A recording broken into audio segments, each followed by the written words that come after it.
మానవ శరీరం ఎన్నో ముఖ్యమైన అవయవాలతో ఏర్పడ్డటువంటి ఒక ఆకృతి అండి. మరి ఇందులో అతి ముఖ్యమైన అవయవం ఏది అంటే అందరూ టక్కుమని చెప్పే సమాధానము గుండె. మరి ఇలాంటి గుండె ఆగింది అంటే మనము ఏమైపోతామో అందరికీ తెలుసు. ప్రతి సెకను గుండె పనిచేస్తేనే మనము ఆరోగ్యంగా ఉంటామండి. మరి అలాంటి గుండె నేను పని చెయ్యను అనగా గుండె విఫలమైన తను పని చేయనని చేతులెత్తేసిన మనకు మరణము సంభవించడం ఖాయం.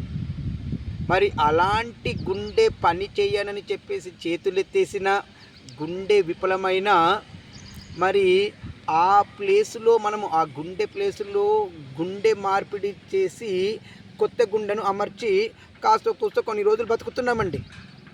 ఈ గుండె మార్పిడికి సంబంధించి కూడా ఎన్నో అవాంతరాలు సమస్యలు ఉన్నాయి.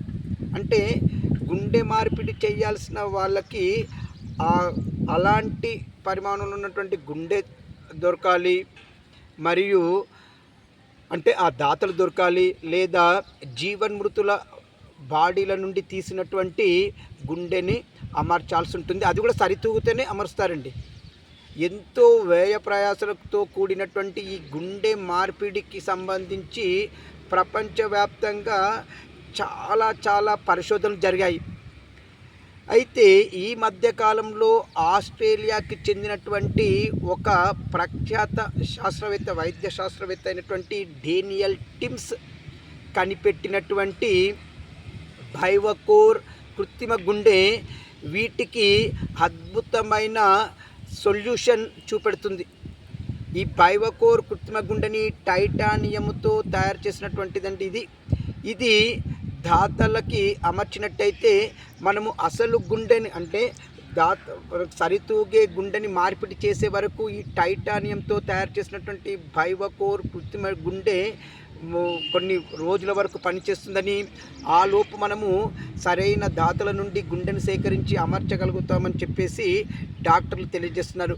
ఏది ఏమైనా వైద్య రంగములో అద్భుతాలను ఆవిష్కరిస్తున్నటువంటి బైవకోర్ కృత్రిమ గుండెకు సంబంధించి ఇంకా ప్రయోగాలు జరుగుతూనే ఉన్నాయి.